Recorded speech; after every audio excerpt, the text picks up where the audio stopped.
Criminal minds have fascinated the world for centuries. From notorious figures whose names became synonymous with evil, to lesser-known individuals whose crimes shocked even seasoned investigators, the world of crime psychology offers a chilling glimpse into the darkness that lurks in the human mind. In this video, we delve deep into the real-life stories of some of the most infamous criminals, exploring their actions, motivations, and the psychological profiles that contributed to their heinous acts. Ted Bundy, the charismatic killer. Ted Bundy is one of the most notorious serial killers in American history, responsible for the deaths of at least 30 women during the 1970s.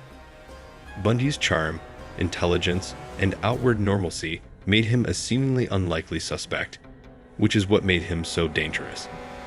His ability to lure victims into trusting him was almost as terrifying as the brutal murders he committed.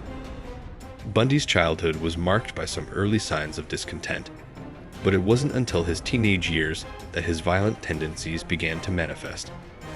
He was rejected by a young woman, and the anger and rejection he felt from that experience would later fuel his deadly obsession with women. Over the years, Bundy became a master manipulator, using his good looks, charm, and intelligence to gain access to his victims. His crimes were brutal and calculated. Bundy would often pose as an injured person or a person in need of help, which would lure women into his grasp. Once he had them alone, he would overpower them, committing unspeakable acts. His ability to shift between the charming, law-abiding citizen and the cold-blooded killer made him a fascinating yet terrifying figure. His arrest in 1975 was a turning point in his spree. But even while incarcerated, Bundy continued to play mind games, maintaining his innocence until his death in 1989. His case continues to be a subject of fascination for criminal psychologists as they seek to understand what made Ted Bundy tick, and why someone with his charisma and intelligence chose a path of pure evil. John Wayne Gacy, the killer clown. Another criminal who terrorized America in the 1970s was John Wayne Gacy, a man whose dual persona as a charming businessman and a gruesome serial killer shocked the world. Known as the Killer Clown, due to his hobby of dressing up as Pogo the Clown at charity events, Gacy lured young boys and young men to his home, where he tortured, raped, and murdered them. His crimes, though initially suspected, remained undetected for a long time due to his ability to blend in with society. Gacy's background was complex. He had a difficult relationship with his father, who was abusive, and this shaped his view of the world. He was also a convicted sex offender, but despite this history, he managed to present himself as an upstanding member of society. His acts of violence were horrific, often involving the victim being handcuffed, sexually assaulted, and then strangled. The most disturbing aspect of his crimes was his ability to deceive everyone around him.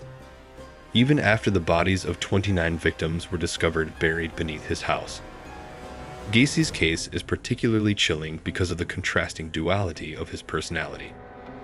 He was known to entertain children as Pogo the Clown, and yet he led a double life where he was a sadistic murderer.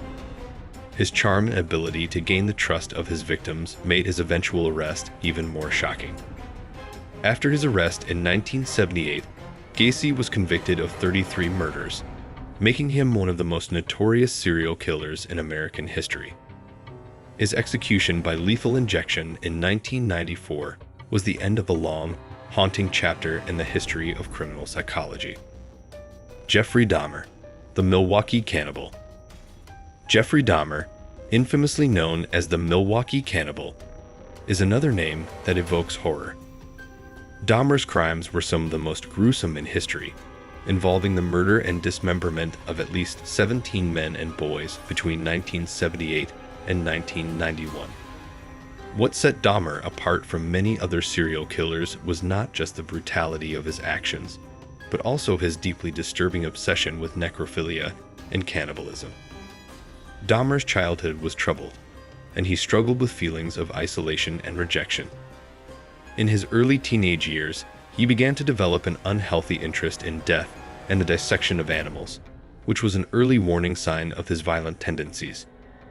His first murder, committed in 1978, was impulsive and occurred after a failed attempt at sexual intercourse. Dahmer later revealed that he felt a need to completely control his victims, often drugging them and then strangling them, before engaging in the most disturbing acts. What truly made Dahmer's crimes horrifying was his desire to keep parts of his victims as trophies. He would often preserve body parts, including skulls, genitalia, and other remains. His obsession with creating zombie-like companions who would never leave him drove him to commit heinous acts of necrophilia. Dahmer's eventual capture in 1991 shocked the world, and his trial became a focal point for understanding the mind of one of history's most depraved criminals. In 1994, Dahmer was murdered by a fellow inmate while serving his prison sentence. His case continues to captivate criminal psychologists and researchers who seek to understand how a man could descend into such a disturbing pattern of violence. Aileen Wuornos, the female serial killer. While most notorious serial killers are men, Aileen Wuornos stands out as one of the few female criminals to reach such infamy. Wuornos was convicted of the murders of 7 men between 1989 and 1990, and her case raised questions about gender, criminality, and psychological health. Wuornos was a prostitute who claimed she killed these men in self-defense after they attempted to assault her. Her troubled childhood played a significant role in shaping her future. Raised in an abusive home, Wuornos faced neglect, sexual assault, and abandonment. She was eventually forced into prostitution to survive, where she encountered the men she would later kill.